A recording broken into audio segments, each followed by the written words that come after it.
Bonjour à tous, j'espère que vous allez bien, c'est Grimjo, je suis ravi de vous retrouver pour cette 5e émission du FIFA Club Tweet.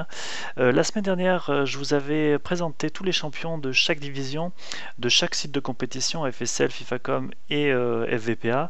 Je me suis avancé un petit peu sur le champion du site FSL, je l'avais dit un petit peu sur Twitter, il manquait encore 2 journées, donc je me suis trompé dans le vainqueur. C'est bien sûr les joueurs du club du FCP Outsider, coaché par Misa, qui ont gagné ce championnat, donc je voulais m'excuser et je leur souhaite bravo et félicitations pour ce titre de Ligue 1 FSL. Cette émission va suivre son fil rouge habituel. Vous pouvez voir sur l'écran que je vous présenterai dans la section Tweet Art 5 nouveaux clubs, les clubs qui animent le réseau Twitter. Ensuite viendra la semaine du club pro qui a été très chargée en communiqué, comme vous avez pu le voir cette semaine. Je vous parlerai également de l'événement de la semaine qui est pour moi vraiment très intéressant et qui promet de vraiment de belles choses et de belles confrontations surtout. Et viendra ensuite comme d'habitude les top vines et les top buts. Donc merci encore pour vos vidéos, j'ai dû en choisir parmi toutes celles que vous m'avez données, donc merci encore et continuez toujours de les poster. Moi je les récupère, il n'y a aucun problème, et je les rebascule sur les prochaines émissions. Je vous avais présenté la semaine dernière un petit bêtisier, j'espère que vous avez aimé, j'ai eu de bons retours. J'avais présenté 3 premières leçons un petit peu parodiques du monde du club pro. Je recommencerai à vous présenter 3 nouvelles leçons, mais la semaine prochaine dans l'émission numéro 6. Cette semaine, je voulais mettre en lumière une structure, une entité qui s'appelle Graphisport. Vous le connaissez tous puisque c'est la bande à Lucas Cool et à Super Saucisson qui font vraiment des super choses, des avatars, des signatures, et en plus gratuitement. Donc je voulais un petit peu mettre en lumière leurs travaux, et surtout vous inciter à vous inscrire sur leur site internet pour que vous puissiez commander par exemple des avatars ou des signatures. Je le répète, c'est encore gratuit et ils font vraiment du bon boulot, donc allez jeter un coup d'œil. Je vais vous balancer donc la présentation que j'ai faite. J'ai inséré à la fin de cette section une composition musicale personnelle qu'ils ont fait eux aussi, donc Super Saucisson et Lucas Cool. Donc je vous retrouve tout de suite après cette section dans le tweet art. A tout de suite.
voilà pour vous présenter le tweet art. Avant de commencer, bon, j'espère que vous avez aimé cette partie Graphisport, hein, donc n'hésitez pas, je le répète encore, de vous inscrire et de faire des commandes auprès de Lucas Cool et de Super Saucisson. Maintenant, nous allons aborder le tweet art. Encore une fois, je vais présenter 5 nouveaux clubs qui sont actifs sur le réseau Twitter. J'encourage tous les clubs d'ailleurs de faire des trucs sympas. Je me ferai un plaisir de les montrer dans l'émission, donc n'hésitez pas. Je vais commencer ce tweet art par vous présenter un club qui grandit vraiment de saison en saison, je trouve. C'est le club de FCP Outsiders, le club de Misa. En effet, je trouve que ce club se distingue par leurs résultats, mais aussi par leur activité sur le réseau Twitter. Ils ont été vice-champions de Ligue 2 sur EVPA l'année dernière, et ils ont échoué cette saison au pied du podium en Ligue 1 pour leur première saison. Donc voilà, bravo vraiment à eux. C'est une équipe assez jeune, équipe soudée aussi, je trouve, puisque voilà, c'est des joueurs qui se connaissent dans la vie réelle. Donc voilà, c'est un club qu'on verra, je pense, au niveau du haut du classement très bientôt, et bien sûr avec des titres à la clé. Bonne chance à vous en tout cas. Le deuxième club que je veux mettre en lumière est celui de la Wu-Tang Clan FC. C'est une équipe qui connaît aussi le succès. Leur ascension est peut-être un peu moins rapide que l'équipe précédente, le FCP Outsider, mais elle est très régulière. Depuis quelques années, je trouve que cette équipe se distingue par leur jeu, leur fair play et surtout leur état d'esprit sur le réseau Twitter et bien sûr sur le terrain. Je pense notamment à leur communiqué que vous avez pu voir cette semaine sur Twitter. Je reviendrai un petit peu sur la semaine du Club Pro au niveau de ce communiqué. Donc bravo à cette équipe, bravo aussi à ces joueurs sur le réseau social. Je pense à Will Smith et à Zep sur Twitter qui postent régulièrement des trucs sympas. Donc merci encore à cette équipe et à ces joueurs. Et en parlant de clubs qui montent, on peut parler aussi du club de Inferno Big, Best Ronflex, un club qui est champion FSL, champion EVPA. Cette équipe connaît aussi vraiment une progression assez intéressante, je trouve. Sa communication aussi sur le réseau Twitter est excellente, il y a pas mal de posts de leur part. Donc je leur souhaite bon courage dans leurs différentes compétitions. Et voilà, j'espère qu'ils connaîtront les plus hautes divisions, je pense, très bientôt. Le quatrième club que je veux mettre en lumière est un club que tout le réseau Twitter connaît et a connu, puisque c'est le AC Alcatraz qui revient encore plus dynamique, on va dire, sur le réseau Twitter et sur le mode de compétition FIFA Club Pro. Très actif, je disais, sur le réseau, puisqu'ils postent régulièrement des photos assez sympas qui résument la vie de leur club. Je vous incite à aller voir d'ailleurs leur site qui a ouvert depuis quelques temps, qui est vraiment très bien fait.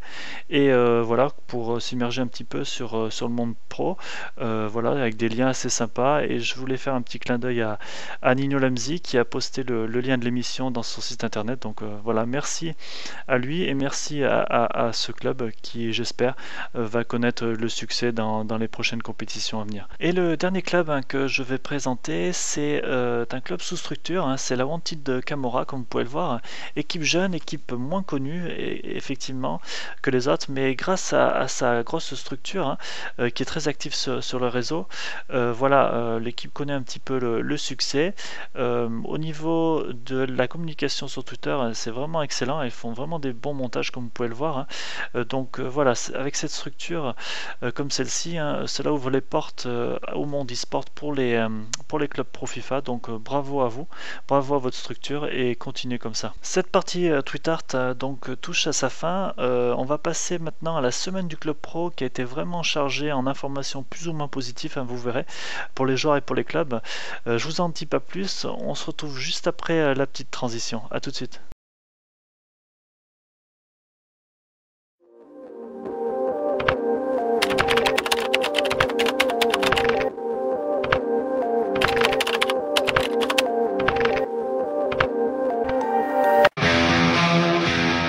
Bienvenue sur la twittosphère du Club Pro. Donc cette semaine, comme j'ai dit, a été riche en informations positives ou négatives pour les joueurs ou pour les clubs. Voilà, allons voir donc ce qui s'est passé cette semaine. Commençons cette semaine par une question qui a été posée par FIFAcom et que tout le monde, notamment les sites de compétition ou administrateurs, se pose assez régulièrement. Une question assez récurrente, comme j'ai mis, à savoir que fait-on des clubs ou des joueurs qui abandonnent en cours de saison. Voilà, il n'y a pas réellement de solution à part des sanctions. sanctions, comme on a pu voir sur certains sites, c'est normal, mais il faudrait juste dire à certains GM et à certains joueurs qui composent ce nouveau club qui dissout, qu'il faut vraiment pas abandonner à moindre coup de mou ou à la moindre défaite, comme je disais à certains. C'est vraiment souvent la première cause de ces dissolutions de clubs, pour moi, je trouve. Et comme vous pouvez le voir, j'ai mis un sondage de club pro free agent qui a sondé un petit peu la communauté au sujet des joueurs qui vont de club en club. C'est un cercle vicieux de quitter son club comme ça. En effet, après, vous êtes considérés comme des joueurs pas sérieux par la communauté, et je trouve que c'est normal. Vaut mieux rester dans un club qui ne gagne pas forcément tous les matchs, mais rester fidèle à celui-ci et de pas de changer de club comme de chemise. Donc c'est juste mon avis, mais ceux qui sont catalogués comme joueurs un petit peu volages, voilà, je trouve que c'est compréhensif de la part de pas mal de personnes, dont moi. Donc comme on a vu, pas de réelle sanction, mais on a aussi l'avis d'un médecin, donc le médecin du club pro, qui va encore plus loin dans son jugement, pour parler de ce phénomène de plus en plus croissant d'ailleurs. Et il parle de problèmes sociaux dans la vraie vie de ces joueurs-là, et donc conseille des rendez-vous chez un professionnel. Donc évidemment, c'est bien sûr exagéré, mais il faut vraiment se poser les bonnes questions avant de prendre des décisions comme celle-ci, puisque ça affecte non seulement le club, le bon déroulement des compétitions, mais aussi la confiance de chacun, des administrateurs, des autres joueurs, etc. Donc voilà, prenez de bonnes décisions et réfléchissez avant de faire un club et avant de dissoudre un club. Et en parlant de dissolution de club, vous avez pu voir cette semaine deux grosses surprises, enfin une et demie, je reviendrai un petit peu plus tard là-dessus. La première, c'est la dissolution du club Fighting Spirit, le champion de Ligue 2 FVPA. Donc je suis toujours autant surpris par ce départ de cette équipe qui a été championne, avec une superbe équipe d'ailleurs. Et donc voilà, même avec une équipe comme celle-ci, ça efface pas le risque de dissolution. Donc ça c'est surprenant. Il y a certainement d'autres raisons, je pense, c'est même certain. Donc surprenant également, puisqu'ils avaient commandé à Graphisport un nouveau logo. Donc je souhaite bonne chance aux joueurs qui sont sur les marchés de transfert du coup, et de toute façon je ne doute pas qu'ils vont retrouver un club assez rapidement, donc bonne chance à eux. La deuxième surprise, et de taille d'ailleurs, était la dissolution du club French Superfly. Je parle bien à l'imparfait, puisqu'apparemment le club va se maintenir, va se reformer. Nous avons eu pourtant un communiqué officiel de son GM expliquant le souhait de pas prendre le risque de reconstruire une équipe après les forts départs de certains joueurs de cette équipe-là, mais peut-être à cause de l'insistance de la communauté, puisqu'il y a pas mal de gens qui ont donné leur avis sur Twitter. Ils ont décidé, enfin certaines personnes ont décidé de reprendre le club. Donc je dis bravo vraiment à cet état d'esprit. Mais bon, on attend quand même un communiqué assez officiel des futurs GM. Donc Galax qui a fait un petit tweet, donc je sais pas si c'est encore officiel puisque la saison va commencer dans quelques semaines. Donc je pense que pas mal de gens attendent un communiqué plus officiel pour vraiment voir les Superfly revenir sur le devant de la scène. Voilà, en tout cas, croisons les doigts puisque c'est vraiment une bonne équipe, donc j'espère que leur renaissance va marcher. On parle de communiqués, et en effet, cette semaine, vraiment, on a eu beaucoup de communiqués de clubs sur Twitter lors de cette intersaison. J'en ai choisi 3 que je voulais mettre un petit peu en lumière. Le premier, comme vous pouvez voir, c'est celui d'Esperanza, la structure, qui souhaite reconstruire. C'est l'heure du bilan, effectivement. Ils en tirent les conséquences, les enseignements de cette saison, et envisagent aussi de conjuguer donc les expériences avec 2 GM. Donc ça, c'est une bonne solution pour atteindre leurs objectifs, et aussi en organisant certainement des sessions de recrutement qui vont être établies pour renouveler leur effectif pour les prochaines compétitions. Donc bonne décision et vraiment bonne chance à eux. Le deuxième communiqué que je voulais présenter est un petit peu plus élogieux, non seulement envers leur équipe, mais aussi envers les organisateurs des différentes compétitions à laquelle ils ont participé. Je veux parler bien sûr du communiqué de la Wu-Tang Clan que vous avez pu voir cette semaine sur Twitter. Vraiment très sympa, très élogieux, comme je disais, envers pas mal de personnes. Donc vraiment, je voulais souligner cet état d'esprit de cette équipe, et je leur souhaite de continuer comme ça sur les réseaux et au niveau sportif avec leur succès dans leurs prochaines compétitions. Et comment ne pas parler du communiqué du club FIFA Mythics en fin de semaine, tout le monde l'a vu, il n'y a vraiment rien à dire à part respect à cette équipe, respect à ses joueurs. Cette équipe est connue et reconnu et sera vraiment pour moi et pour pas mal de personnes l'équipe la plus fair-play, l'équipe avec un état d'esprit vraiment exemplaire. J'espère que beaucoup de clubs prendront exemple sur eux et je leur souhaite que leur projet de reconstruction se réalise et qu'on les revoit très bientôt au niveau des équipes d'élite en Ligue 1. Voilà, bonne chance à vous. Vous avez vraiment à coup sûr l'encouragement de toute la communauté. Bravo. Changeons complètement de sujet, hein, puisque cette semaine on a pu voir 2 sondages assez fun, je trouve, hein, de la part de FIFA Club Pro News, hein, pardon, à savoir qui vous voudriez voir sur les prochaines jaquettes des FIFA. Voilà, il y avait les noms de certains joueurs stars entre guillemets de la communauté Xbox et PlayStation. Hein. A été élu, comme vous pouvez le voir, sur Xbox Lille et Touch, et pour la PlayStation Kimura. Donc voilà, j'attends de voir le résultat dans quelques mois sur les nouvelles jaquettes. J'espère qu'il y aura des beaux montages à faire. Hein. Je pense notamment à Graphisport, hein, si vous voulez vous occuper de ça.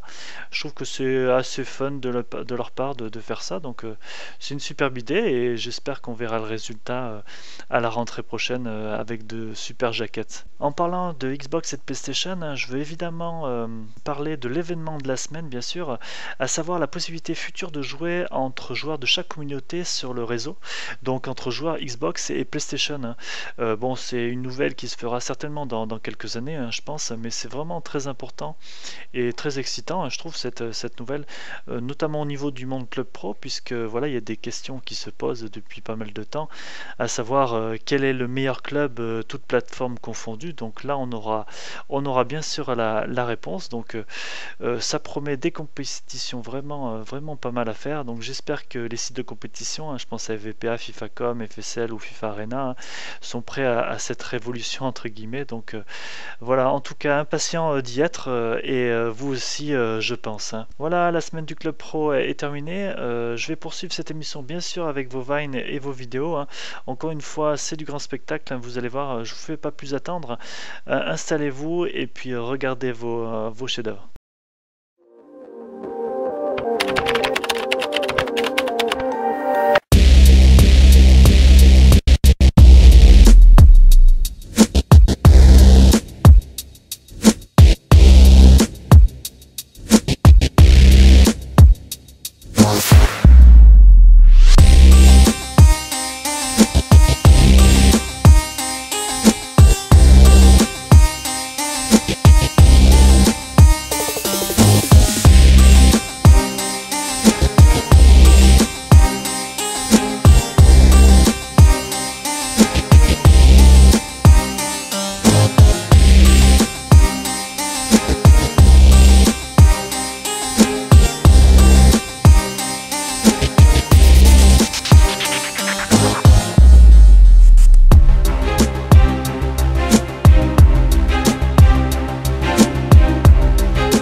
That's the way I like it, baby. I don't wanna live forever. And don't forget the Joker.